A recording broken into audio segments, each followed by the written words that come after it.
புத்தாண்டு கொண்டாட்டங்கள் என்ற பெயரில் அத்துமீறும் செயல்களில் ஈடுபடுவோர் மீது கடும் நடவடிக்கை எடுக்கப்படும் என்றும், இருசக்கர வாகனங்களில் வீலிங், ரேசிங் போன்ற செயல்களில் ஈடுபடுவதை பொதுமக்கள் தவிர்க்க வேண்டும் என்றும் காவல்துறையினர் எச்சரித்துள்ளனர்.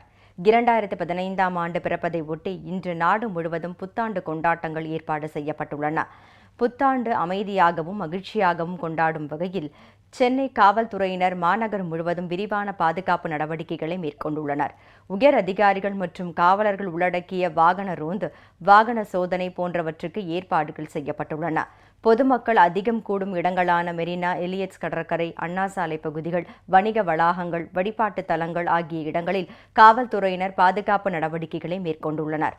இது தொடர்பாக சென்னை மாநகரில் உள்ள நட்சத்திர ஹோட்டல்கள், கிளப்புகள், உணவு விடுதிகள் மற்றும் கேளிக்கை விடுதிகள் ஆகியவற்றின் பிரதிநிதிகளுடன் காவல்துறையினர் கலந்தாய்வு கூட்டம் ஒன்றை நடத்தினர். இதனைத் தொடர்ந்து நட்சத்திர ஹோட்டல்கள் மற்றும் கேளிக்கை விடுதிகளில் புத்தாண்டு தினத்தன்று கடைபிடிக்க வேண்டிய நெறிமுறைகள் பற்றி அவர்களிடம் விரிவாக எடுத்துரைக்கப்பட்டது. அதன்படி இன்று மாலை 6 மணி முதல் நள்ளிரவு 1 மணி வரை மட்டுமே புத்தாண்டு கொண்டாட்டங்களுக்கு அனுமதி வழங்கப்பட்டுள்ளது. விடுதிகளின் நுழைவு வாயில்களில் கண்காணிப்பு கேமராக்கள் பொருத்தப்பட்டு வாகனங்களின் விவரங்கள் பதிவு செய்யப்பட வேண்டும்.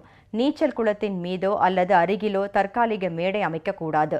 குடிபோதை மற்றும் அத்துமீறல் செயல்களில் ஈடுபடுபவர்களை விடுதி நிர்வாகம் உடனடியாக அப்புறப்படுத்த வேண்டும் என பல்வேறு விதிமுறைகளை காவல்துறை விதித்துள்ளது.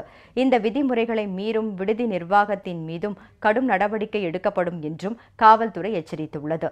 அதே நேரத்தில் புத்தாண்டை ஒட்டி குடிபோதையில் வாகனம் ஓட்டுபவர் மீது கடும் நடவடிக்கை எடுக்கப்படும். புத்தாண்டு கொண்டாட்டங்களில் ஈடுபடுவோர் கடல் நீர் அருகே செல்லக்கூடாது. புத்தாண்டு வாழ்த்து கூறுவது என்ற பெயரில் பெண்களை கேலி செய்தல், கையை பிடித்து இழுத்தல் போன்ற செயல்களில் ஈடுபடக்கூடாது என்பன போன்ற பல்வேறு விதிமுறைகளை பொதுமக்களுக்கு காவல்துறையினர் அறிவுறுத்தியுள்ளனர். இதேபோன்று மதுரை, கோவை, சேலம், திருநெல்வேலி உள்ளிட்ட தமிழகத்தின் முக்கிய நகரங்களிலும் புத்தாண்டு கொண்டாட்டங்களை ஒட்டி காவல்துறையினர் பல்வேறு பாதுகாப்பு நடவடிக்கைகளை மேற்கொண்டுள்ளனர்.